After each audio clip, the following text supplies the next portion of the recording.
आमदार सदाभाऊ खोत आपल्यासोबत आहेत, आपण त्यांच्याशी बातचीत करणार आहोत। आता मंत्रिमंडळाच्या विस्तारासंदर्भात प्रचंड चर्चा चालू आहे। रयत क्रांती संघटनेचा सामान्य कार्यकर्ता आता मंत्रिपदावर पुन्हा एकदा आम्हाला पाहायला मिळेल का?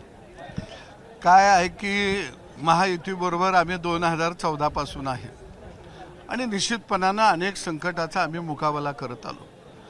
ठीक आहे, आम्ही विस्थापितांचं नेतृत्व करतो, प्रस्थापितांच्या विरोधामध्ये आम्ही लढत आलो, वाड्याविरुद्ध गावगाडा असा आमचा संघर्ष उभा राहिला आणि म्हणून निश्चितपणाने गावगाड्यातल्या माणसाची, विस्थापितांची, लढणाऱ्या कार्यकर्त्यांची माझी इच्छा आहे की आमच्याही नेतृत्वाला संधी मिळावी, कारण विस्थापितांना लढायला बळ मिळेल आणि त्याचा विचार महायुतीनं करावा अशी अपेक्षा व्यक्त सगळे कार्यकर्ते करत आहेत। बघू काय निर्णय घेतात ते।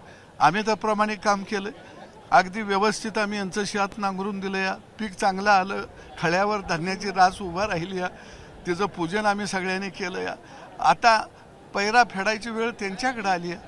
मुख्यमंत्र्यांचा पहिल्या शिंदे साहेबांचा खासदार आम्ही निवडून दिला, या इकडं तर आम्ही बीजेपीचे घटक पक्ष आहोत, इकडं बी काम केलं। या आता पैरा फेडला तर आनंद आहे, नाही फेडला तरी बी आनंद आहे। आनंद कसं काय नाही फेडलं? काय आहे की विस्थापितांना कधी दुःख नसतं, संघर्ष हा त्यांच्या पाचवीला पुजलेला असतो। आता नाही पैरा फेडला तर आपली बैल इकायची बाजारात नेऊन 5 वर्ष त्यांना तर कुठं सांभाळतात चारा पाणी घालत आणि आपलं गप गुमान आपलं काम त्यांच्यावर करत रामराम करायचं, रामराम करायचं नाही काम करत राहायचं, बैलांना फक्त ठेवायचं नाही, त्यांना सांभाळायला दाना पाणी आणायचा कुठे। संघटनेचं काय? संघटना चालू राहणार, कारण चळवळ ही हा आमचा आत्मा आहे आणि चळवळीमुळे सदाभाऊ खोत या महाराष्ट्राला कळला आणि चळवळीत राबणारे हजारो लाखो हात आहेत आणि त्यांच्या आशीर्वादामुळे मी इथंपर्यंत आलेलो आहे। त्यामुळं भले आमचं शेत कुणी नाही नांगरून दिलं तरी चालेल काय, परंतु आम्ही आमच्या शेतात स्वतः 2 हातानं राबणूक करू आणि आम्ही सामान्य माणसाला न्याय देऊ। सरेंडर करण्याची भूमिका काय घेताय तुम्ही? असं का परिस्थिती आली तुम्हाला?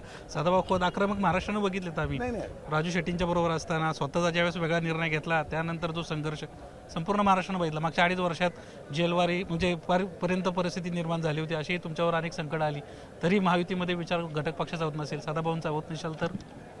नाही, एक आहे की माझा संघर्ष हा सत्तेसाठी नव्हता, माझा संघर्ष घाम गाळणाऱ्या माणसाला सन्मान मिळावा याच्यासाठी होता। परंतु मी म्हटलं असं की आम्ही आता खळ्यावर धान्याची रास उभा करून दिली आहे,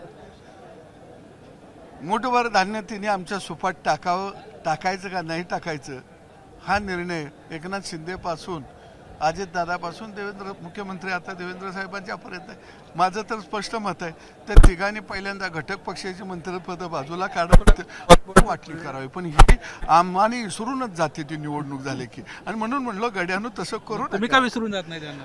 नाही, आम्ही कसं आहे की विस्थापितांच्या बाजूला आहे। देवेंद्र फडणवीस नावाचं व्यक्तिमत्व हे प्रस्थापिताला धडक मारून सत्तेवरती आलेलं आणि म्हणून आम्ही त्यांच्याबरोबर आलो।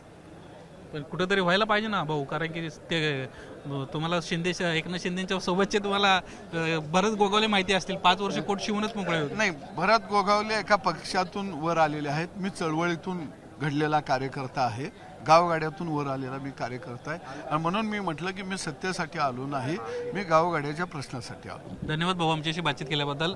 सदाभाऊ खोत यांना स्पष्टपणे भूमिका मांडली, कुठेतरी घटक पक्षांचा पहिला विचार केला जावा, आमची मंत्रिपद बाजूला काढा आणि त्यानंतर तुमची जे मेन पक्षांची जी मंत्रिपद आहेत त्याचं वाटप करा, अशा पद्धतीची सडेतोड प्रतिक्रिया सदाभाऊ खोत यांनी व्यक्त केली।